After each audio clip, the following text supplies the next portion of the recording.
강성 불법 노조로 삼성에게 갑질 대응하던 인도가 결국 삼성에게 백기를 들었다는 소식입니다. 이번 파업은 인도 내에서도 공식적인 노조가 아닌 불법 노조로 구성되어 더 골머리를 앓고 있었는데요. 불법 노조 파업으로 인해 삼성을 비롯한 글로벌 기업까지 인도를 손절치는 모습을 보이자 당황한 인도 경제총리가 허겁지겁 삼성 회장에게 사정하여 사태를 단락시켰습니다. 하지만 이 사태로 여전히 인도에 대한 글로벌 기업들의 불신의 씨앗은 사라지지 않고 있는 상황입니다.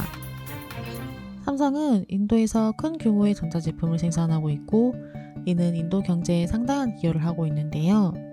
인도 체나이 삼성 공장에서만 약 1,500명이 넘는 근로자가 근무를 하고 있다고 밝혔습니다. 삼성 인도 공장의 근무자들 평균 임금은 하나 약 41만 5천 원 정도의 금액이 지급되고 있었는데요. 이번 인도 파업의 시작은 근로자들의 임금 인상 요구에서 시작되었고 그 금액은 우리나라 돈으로 약 59만 5천 원 정도 되는 금액입니다. 인도 노조는 임금 인상 외에도 교통비 인상, 기숙사 설치 등의 내용을 주장하며 지속적인 파업을 이어가고 있었고 삼성 측에서도 일부 수용하며 추가 복지를 제안했으나 합의가 이루어지지 않아 인도 공장 철수까지 고려했습니다. 인도 정부는 파업이 장기화되며 삼성 제품의 생산 차질 발생과 인도의 경제적 손실이 우려되자 계속해서 상황을 예의주시하고 있었지만 도가 지나친 불법 파업까지 강행하는 국민들의 모습에 더 이상 지켜볼 수 없었던 인도 경제총리는 결국 삼성과 노조 사이에서 직접 중재자 역할을 자처했습니다. 인도 경제총리는 삼성의 심기를 거스르지 않기 위해 인도의 정책 지원 약속을 비롯한 불법 노조의 강력 무력 진압까지 요구하며 강하게 노조를 압박하는 모습을 보여줬는데요. 이렇게 인도 정부가 적극적으로 개입하고 나서야 비로소 인도 노조와 삼성과의 극적 합의가 이루어졌고 그제서야 삼성은 생산 차질을 줄일 수 있었습니다.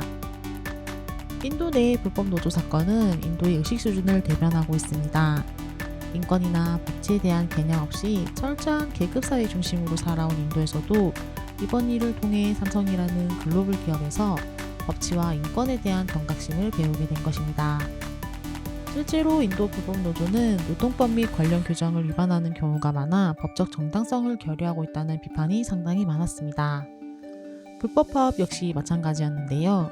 불법 노조 파업이 폭력적인 시위를 선동해 사회의 안정성을 해치고 위협하는 요인이 많이 드러났고 추가로 불법 노조로 인한 경영 효율성 저하로 인해 장기적인 관점에서 인도는 세계적인 투자와 지원을 받는 것에 제약이 걸린 상황입니다.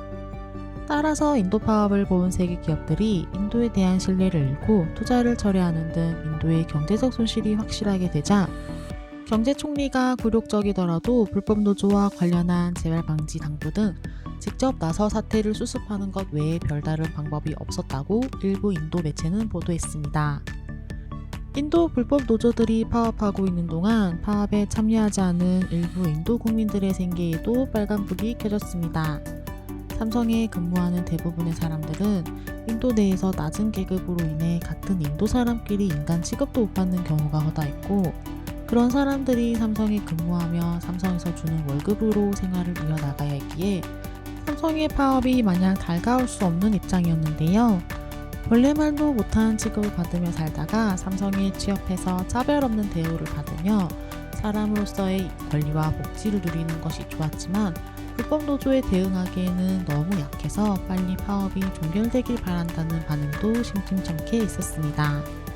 불법 노조는 삼성이 납품할 제조품을 가지고 삼성을 협박하는 주태를 보이고 있어 빠른 결단을 내려야 했던 상황에 인도 철수가 아닌 합의로 결론을 내린 것은 피해를 보는 인도 국민과 떨어져가는 기업 신용 회복을 위해 불법 노조에게 더 강경하게 대응할 수 있었지만 그러지 않고 일부러 양보해준 것 아니냐는 추측도 있었습니다.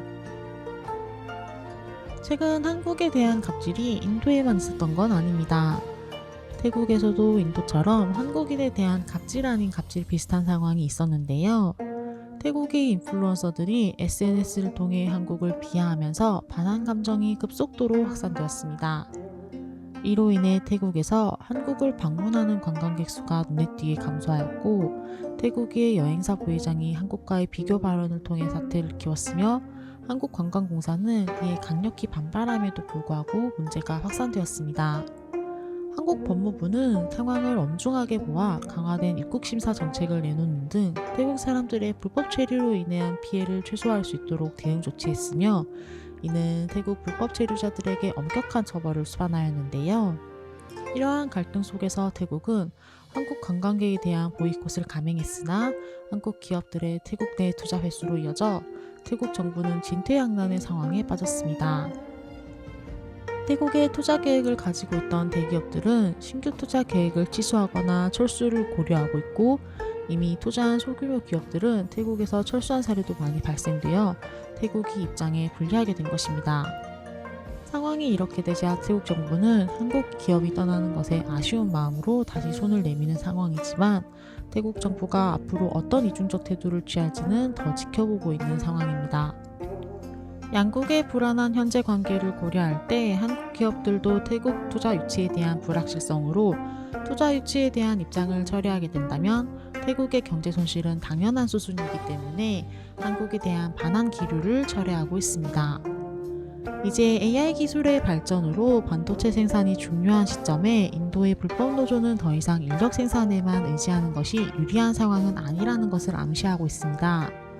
한국의 반도체 생산 기술력과 품질은 세계에서 인정받는 만큼 더 이상 해외 국가에 휘둘리지 않고 해외에서 국내 기업을 유치하기 위해 애쓰는 만큼 불법 노조에 대해 조금 더 강경한 입장을 취한다면 어땠을까 하는 아쉬움도 조금 남는 상황입니다.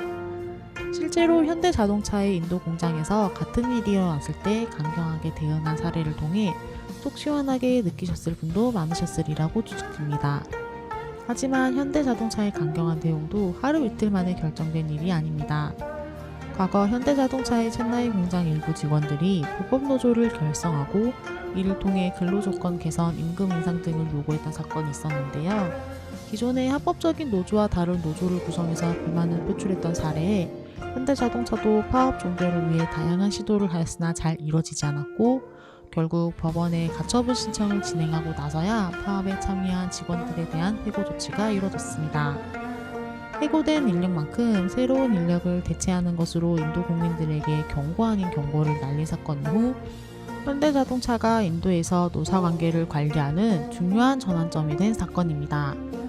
실제로 현대자동차의 인도 공장에서 같은 일이 일어났을 때 강경하게 대응한 현대자동차의 모습과 대조되면서 아쉽다는 의견이 있었지만, 나그네의 옷을 벗긴 건 매서운 비바람이 아닌 따뜻한 햇살이라는 동화의 가르침을 따라 인도 국민들에게 한 줄기 햇살과 희망을 선물한 삼성이라는 생각이 듭니다. 오늘 영상이 유익하셨다면 구독과 좋아요, 알림 설정은 꼭 해주시고요. 한국에 대한 해외 갑질 사례와 관련한 여러분들의 생각을 댓글로 적어주세요. 다음 영상도 보다 더 유익한 영상으로 찾아올게요. 감사합니다.